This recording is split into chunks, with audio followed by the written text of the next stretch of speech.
nagbabalik tayo dito sa Lutong-Luto at handa na ang mga pinrepare para sa atin ni Congresswoman Geraldine Roman. We have, of course, our paella, seafood paella, to be precise. And we also have our garlic shrimp, known as gambas al ajillo. Pero syempre, kailangan kumain tayo ng gulay. So, meron tayong basic green salad with your balsamic vinaigrette. Ayan, favorite mo yata yung CJ. Ang ating sangria. There you go. It's not sangria. No, sangria is made of soda water na medyo may lemony and limey taste with wine, red wine, and then bits of apple and bits of oranges, a little bit of cinnamon and cloves. At ready na tayong tikman. But before we get to that, may kasama tayo sa ating kwentuhan. Kasama natin former Congresswoman Herminia Roman. Gorgeous! We know now where you get the looks from. At isa sa mga scholar ni Congresswoman, si Joshua Neri Cristobal, na ngayon ay taking up BS Psychology in UP Diliman. Mga scholar ng bayan tayo dito. Okay, tell us about the program. Ano ba yung mga qualifications ninyo para dun sa mga bibigyan natin ng scholarship? Siyempre, kailangan mataas ang grades mo rin. Okay. Kahit paano. Hindi mo lang failing mark. And also, you should be the one needing the scholarship. That means hindi ka pwede yung mayaman ka na. Oh yeah. Okay, while we're doing that, mag-serve tayo kasi I'm sure lahat tayo gutom na after natin magluto. Tapos, aside from that, you are not a recipient of any other scholarship program. Kasi ano naman yun, redundant naman na. And of course, preferably sa isang state university. Kasi kung private school ka, sabihin nun, may kaya ka. Diba? Tsaka marami naman tayong magagaling na state colleges and university. Kayo naman, Madam Herminia, ano yung mga tips na binigay ninyo kay Congresswoman Geraldine sa politics? Well, I told her that when you enter politics, you forget yourself. You forget yourself. You forget yourself. That must be hard. Forget yourself. You make sacrifices. To be honest, CJ, talo ako ng mom ko pagdating sa super sipag. Hindi siya natutulog. If I have to do something, kahit wala akong tulog, I'll do it. You're very professional. And you know what? And I told her that you keep your promise.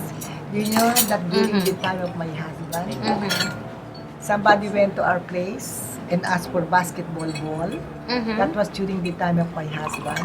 He lost in the election, but the next day, I was really nice going to their place to deliver the basketball ball. And they said that I'm not expecting this.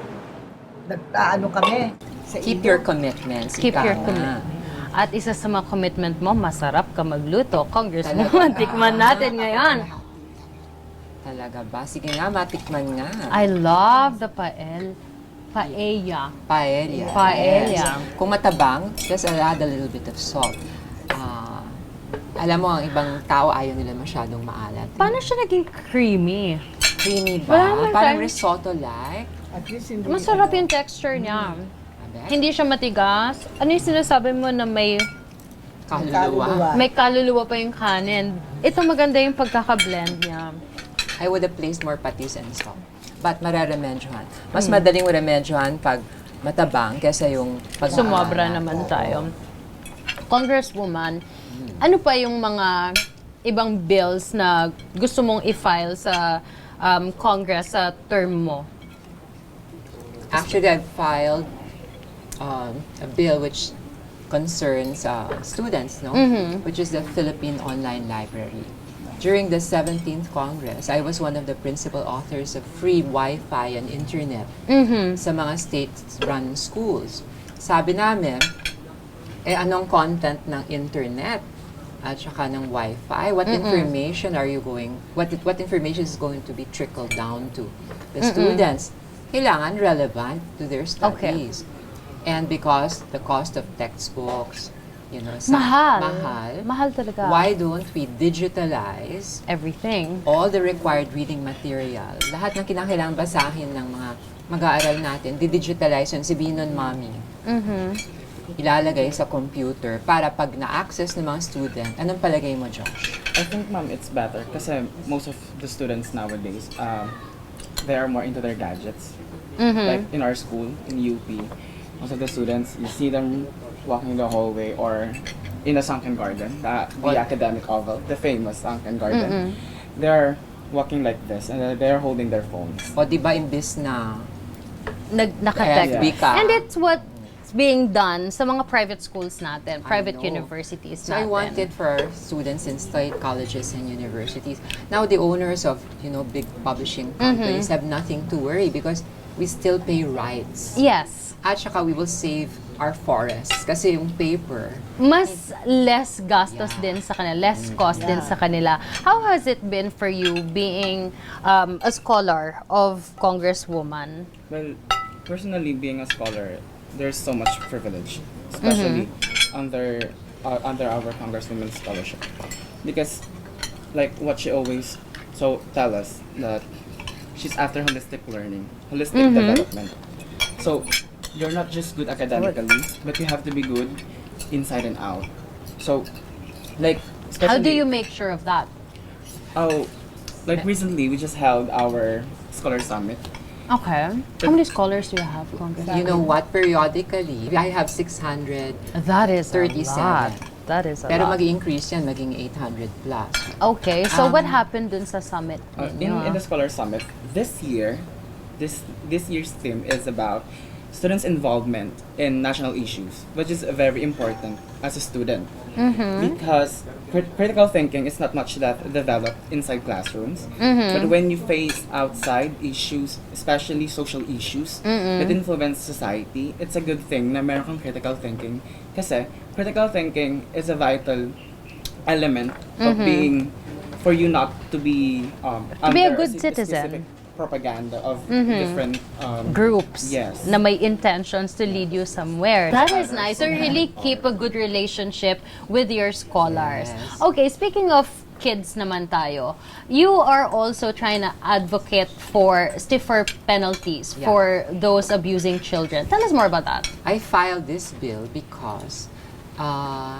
honestly, I was against lowering the age of criminal liability to 9 years old. That's too, bata pa lang ang 9 anyos de edad. Ano? So sabi ko, dapat kastiguhin natin, we have to punish those who exploit children. Okay. And yung mga laws natin, yung mga penalties, are very light. Medyo outdated na. So I wanted stiffer penalties. Ano. Naipasa naman yan sa lower house. Kaya nga lang medyo na antala sa Senado. I also want the establishment of public libraries. I want to institutionalize that. Yes. Pero not your ordinary public library ng panahon namin kasi hahanapin mo. It's Correct. a digital library na interactive with How do your we do that? computers. Like in every... In every LGU. I Okay. want. So meron din akong bill na ganyan. Yun ang What, sa edukasyon. what would be the features of that? Yung public library na yan. Well, you are basically mandating the local government to allocate space for this library and equip it with computers and books and research material. Congresswoman, you have very great ideas, especially, for our youth, para dun sa mga grassroots level natin. You have very great ideas. And I hope all of them, makalusot, hindi lang sa lower house, but, di ba, lalo na sa Senado. Pero yung mga farmers Lalo na are yung also mga close to farmers my natin. heart. You know what? I'm about to file 2 bills in Congress. One is extending yung Comprehensive Agrarian Reform Program. Konti na lang makukumpleto na yan. It's the second phase. And the second bill would be, kailangan natin to create a department, an agency that will focus on rural development. Kasi pag natapos na yung CARP, Kailangan may kasunod yan. oo, May focus follow-through sa ibang... support services, planning, empowerment of farmers through genuine cooperativism, also yung technology transfer, Okay. capitalization, lahat yan. Congresswoman, your last message para sa ating audience. My message to all Filipinos is this. You know, the recent incident concerning trans woman and a janitress in a mall in Quezon City, has seemingly caused division in our society. Hindi po maganda na nagkakahati-hati tayo, divided by so much hatred and bigotry and prejudice. Ang panawagan ko sa lahat ng Pilipino, tumingin tayo sa ating puso and ask ourselves, can we be kind enough to our fellow Filipino and afford that person respect and dignity? Dapat po ang sagot is yes. And for that to happen, we need laws like the Soji Equality Bill that will protect equality, ang pagkakapantay-pantay ng lahat ng Pilipino, LGBT man o hindi. Very well said, Congresswoman. Thank you so much for joining us today. Thank I you. enjoyed this meal. It's so good, and I hope I get to taste more of your cooking. Invite me to your house. Okay. Thank you so much. Thank you so much din sa inyo for raising such a graceful Yes. woman and for guiding her through her political journey. Well, magbabalik po ang Lutong-Luto.